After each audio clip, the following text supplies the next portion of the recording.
All right, today we're going to dive into a really profound and, frankly, mysterious teaching from the world of the shaman Don Juan. It's all based on the text, The Fire from Within the Silence. And this is a journey that doesn't just poke holes in our reality, it suggests it's way more vast and flexible than we could ever imagine. So let's get into it. Everything kicks off with this incredibly cryptic message, showing up on a simple piece of bark paper.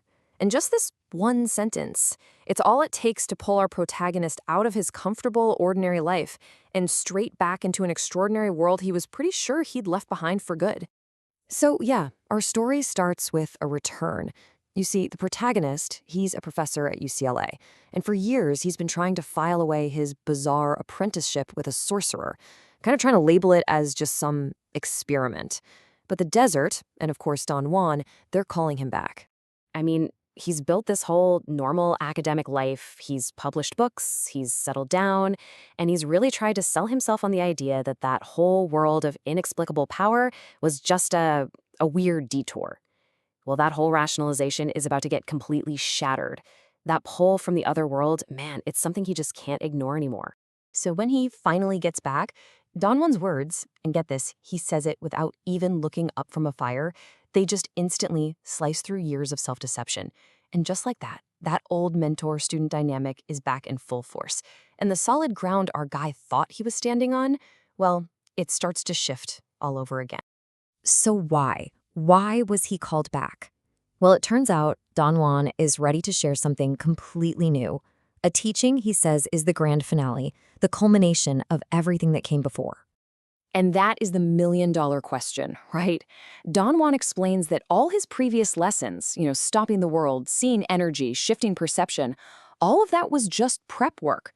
They were basically just tools to clear out all the mental junk of ordinary reality. Now it's time to light a fire that burns way beyond any kind of technique. Now here's the crucial shift, the thing you really gotta get.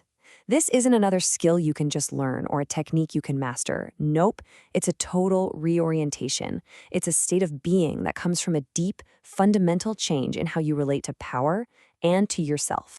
Okay, check this out, because Don Juan's metaphor here is just brilliant. Trying to grasp power is like trying to catch the wind in your hands, right? It's a totally useless struggle. The real path is to become a vessel, to learn how to sail on the currents of power that are already flowing all around you. It's a huge shift from trying to do something to a kind of receptive not doing. And this is the absolute key. If you want to perceive this deeper reality, you have to let go of all your certainty. See, our rational mind, it wants to slap a label on everything, categorize it, put it in a box, but that very act of labeling is what stops us from truly seeing the world as it is, alive, mysterious, and in constant flux. So what happens when he starts to actually do this? When he starts to let go of what he thinks he knows? Well, the world he's so familiar with begins to, dissolve, revealing something far stranger and, honestly, more wonderful underneath.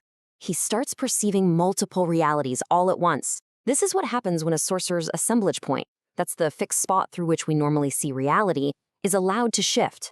The ordinary desert is still there, sure, but now it's layered with this ancient ceremonial ground and this golden, underwater-like space, and the earth itself seems to be humming with energy. Okay, this is where things get really wild. It's a totally radical idea, and it taps right into what modern philosophers call the hard problem of consciousness. How does a physical brain create this subjective experience? Well, the ancient sorcerers had an answer. It doesn't. They figured out the brain isn't the generator of consciousness. It's more like a receiver. Consciousness is this vast field, and what we call me is just one tiny little opening it flows through. And then he learns about these beings called the firekeepers. These are sorcerers who have totally mastered this state. They no longer identify with a body. They exist as pure consciousness. They're always here, always present, but you can only perceive them if your own perception has become sharp enough to see beyond the purely physical world. So, from this incredible state of pure attention, it becomes possible to look into humanity's biggest, most profound questions. And the most fundamental of them all is, of course, what happens when we die? And the answer from the firekeepers, it's a total game changer. They say that death is just a transition of form. The awareness itself, The background for every single experience you have is eternal. What you really are isn't the body, it's not the personality, it's the consciousness that was never born in the first place, and because of that, it can never, ever die. Okay, so this is all pretty mind-bending, right? Cosmic stuff. But the big question is, how does any of this actually apply to our everyday lives? Well, the next part of the teaching is all about bringing this incredible understanding back from the desert and actually integrating it, turning it from just a cool insight into a real practice. And this slide just lays it out perfectly. You've got two ways to live. An opaque life is one where you're just identified with your thoughts and emotions, constantly reacting to things, and endlessly defending this fragile idea of who you are. But a transparent life? That's lived from the unshakable awareness behind it all. And this isn't some cold detachment, it's the freedom to respond to life with wisdom instead of fear. But here's the thing you have to remember. This isn't about escaping the world. The greatest challenge, the real art, is to stay fully functional in your ordinary life while being rooted in this extraordinary awareness. It's about playing all your roles with total commitment, but without ever forgetting who you truly are underneath it. So how do you do it? Well, Don Juan actually gives a really cool practice for this, something he calls identity surfing. It's about consciously shifting your identification. So for a moment, you fully identify as your role, say an anthropologist. Then you shift to another identity, a student of the mysteries. Then you shift again to identify as pure awareness itself. The trick is to learn to move between them so fluidly that you never get stuck in any single one.